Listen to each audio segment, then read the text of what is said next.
The purple triangle, a concentration camp badge used by the Nazis to identify Jehovah's Witnesses in Nazi Germany.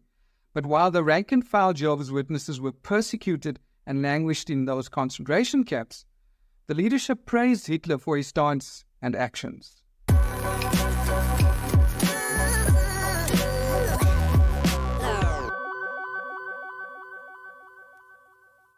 Watchtower criticizes other religious groups for colluding with Hitler, whilst Jehovah's Witnesses were imprisoned for their refusal to compromise their standards. What is not admitted is that Rutherford initially praised Hitler for his stance against Jews and the Anglo-American Empire. One of the groups Hitler sent to the concentration camps were Jehovah's Witnesses, where they unjustly endured unspeakable atrocities and loss of life. The individual actions of many witnesses was commendable, and Watchtower holds up this part of their history in great esteem as seen in a clip from this video. The following video draws on footage from 2 previously released videos by the organization. It highlights 2 outstanding examples: our brothers in Germany during World War II and our brothers in the former Soviet Union in the years that followed the war. It also reveals the tactics that enemies of the truth consistently use to no avail against Jehovah's people. On January 30th, 1933, Adolf Hitler comes to power. Hitler gave the people jobs. He restored their faith in the fatherland. He is hailed as their savior. But the witnesses could not give to a man what they believed belonged to God. Thus, the battle line was drawn over a simple greeting: Heil Hitler. Jehovah's Witnesses refused to say Heil Hitler because it meant salvation comes from Hitler. At his job in a steel mill, one witness faced this test. I was the only one among 2,000 who did not raise my hand and did not return the German salute. Every day running the gauntlet, since I was required to give the German salute, and I simply said, "Good day."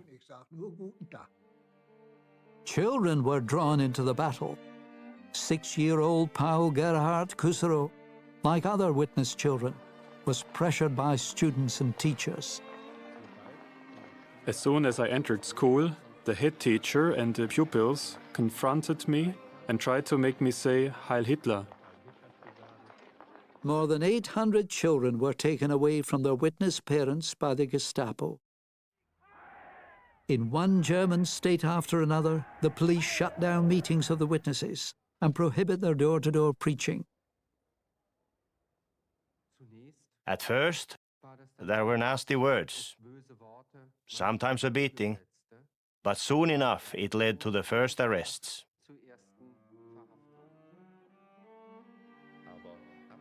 Starting in 1937, Jehovah's Witnesses were given a purple triangle as a sign. Jehovah's Witnesses were the only religious group that made up a separate category of inmates. The Jehovah's Witnesses received especially severe treatment. The goal was to destroy this religious group. There were to be no more witnesses in Germany. The Nazis, obsessed with breaking the witnesses' stubborn commitment, made them an extraordinary offer. Each witness could buy his freedom for a price: his signature and his faith. Witnesses in prisons and camps were repeatedly handed a piece of paper and a pen. Very few signed. When I was to be released from prison, I was given a paper to sign. It required that I give up my faith and recognize the German government as the highest authority, place myself under the Hitler government, and consider the Bible as a false doctrine. I said, that's out of the question. The unity among the sisters and the brothers, that gave us so much strength. It was our aim to endure under all circumstances. We never prayed to be set free. We prayed for strength to endure. Everything else was unimportant. What mattered was standing up for Jehovah's name.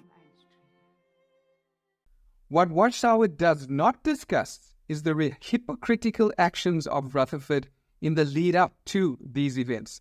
Early in 1933, the Watchtower office in Berlin was closed and Jehovah's Witnesses were banned in many German states due to the refusal of Jehovah's Witnesses to swear loyalty to the government or to serve in its armed forces. This was further exacerbated by Watchtower criticism of religion and government. In an attempt to appease Hitler into lifting the ban, Rutherford instigated a declaration of facts and sent a letter to Hitler discussing Watchtower's support of the Nazi regime.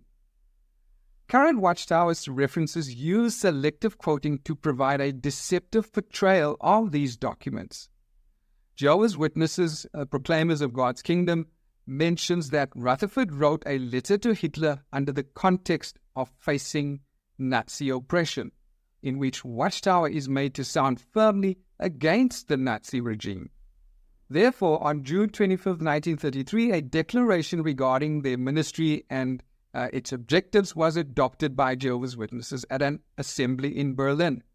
Copies were sent to all the high government officials and millions were distributed to the public. Nevertheless, in July 1933, the courts refused to grant a hearing for relief. Early the following year, a personal letter regarding the situation was written by J.F. Rutherford to Adolf Hitler and delivered to him by a special messenger. Then the entire worldwide brotherhood went into action. On Sunday morning, October the 7th, 1934, at 9 o'clock, every group of witnesses in Germany assembled. They prayed for Jehovah's guidance and blessing. Then each group sent a letter to German government officials declaring their firm determination to keep on serving Jehovah. That was from Jehovah's Witnesses, the Proclaimers of God's Kingdom book, page 693. However, the opposite is true, which can be identified when reading the content of Rutherford's 1933 letter to Hitler and the Declaration of Facts. During the time of Rutherford, Watchtower published a tirade of insults against other churches and governments. The Catholic Church came under the greatest condemnation and brought this to the attention of the Nazi government, petitioning against Watchtower. In 1933, the Nazi government banned the Watchtower's German operations. In June of the so-called Holy Year of 1933, Adolf Hitler's regime seized the Watchtower Society's property in Magdeburg and banned the activities of Jehovah's people in Germany as regards meetings and literature distribution, though the property was returned that October. That's according to the yearbook 1975. In an effort to overturn the ban, Rutherford sent a letter to Hitler in which he praises Hitler for his anti-Anglo-American campaign and stance against the Jews. I've included a link to scans of the letter in the description box. It is quite a long letter, so I will only quote the parts relevant to the discussion. The quotes are the English version, and this is how the letter starts off. It says, "Dear Reichskanzler, the Brooklyn headquarters of Watchtower Society is pro-German in an exemplary way and has been so for many years. For that reason, in 1918, the president of the society and 7 members of the board of directors were sentenced to 80 years in prison because the president refused to use 2 of the magazines published in America under his direction for war propaganda against Germany. These 2 magazines, the Watchtower and Bible Student, were the only magazines in America which refused to engage in anti-German propaganda and for that reason were prohibited and suppressed in America during the war." It goes on to say the conference of 5,000 delegates also noted, as is expressed in the declaration, that the Bible researchers of Germany are fighting for the very same high ethical goals and ideals which also the national government of the German Reich proclaimed respecting the relationship of humans to God, namely, honesty of the created being towards its creator. Rutherford further compromised Watchtower principles, but offering, and I quote, "We want to continue to live up to the prohibition imposed upon us." By this, Rutherford meant Jehovah's Witnesses would stop preaching in Germany, provided the ban was lifted that would allow them to meet for prayer and church service. The yearbook of 1974 briefly refers to this letter to Hitler, along with the Declaration of Facts, but conveniently omits the incriminating parts. The conventioners returned home tired and many were disappointed. They took 2,100,000 copies of the Declaration home with them, however, and made fast work of distributing them and sending them to numerous persons in positions of responsibility. The copy sent to Hitler was accompanied by a letter that, in part, read, "The Brooklyn presidency of the Watchtower Society is and always has been exceedingly friendly to Germany. In 1918, the president of the society and 7 members of the board of directors in America were sentenced to 80 years imprisonment for the reason that the president refused to let 2 magazines in America, which he edited, be used in war propaganda against Germany." Rutherford and Knorr organized a district convention in Berlin on the 25th of June 1933 to release the Declaration of Facts, printed as a 4-page pamphlet which outlined Watchtower's support of the German government's stance against Jews, the USA, Britain, and France. The convention hall was decked with swastikas, and the program was opened with Song 64, a song from the Bible student's songbook that had the same melody by Haydn as the German national anthem. Konrad Franke, Germany's Bethel branch overseer, later stated his disturbance at seeing the scene for the convention and Rutherford's declaration. "When we entered, we found the hall bedecked with swastika flags. But not only that, when the meeting started, it was begun with a song that we had not sung for years, especially not in Germany, because of the melody of Deutschland, Deutschland über alles." Can you imagine how we felt? Many could not join in the singing. It was as though their throats were throttled. What kind of leaders did we have who brought us into such dangers and the danger of faltering under these circumstances, instead of helping and supporting us so that we could take a fearless stand against Nazism?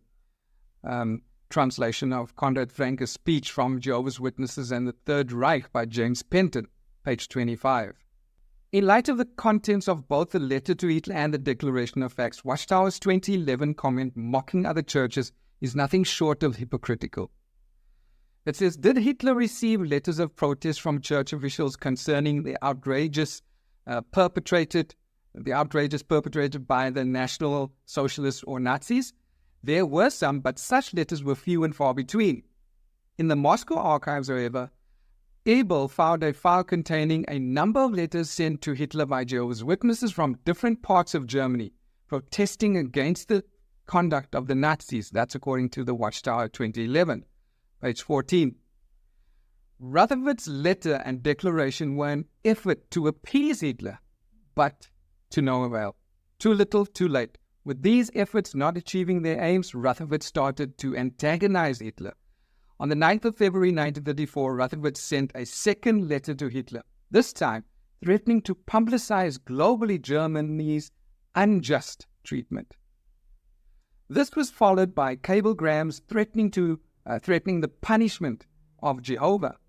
On October 7, 1934, the speaker announced that the congregations of Jehovah's Witnesses worldwide were meeting today in order to send cablegrams to Hitler, and all at the same time asking him to refrain from persecuting Jehovah's Witnesses in Germany. After praying to Jehovah, each group sent the following cablegram: "Hitler, government, Berlin, Germany. Your ill treatment of Jehovah's Witnesses shocks all good people of earth and dishonors God's name.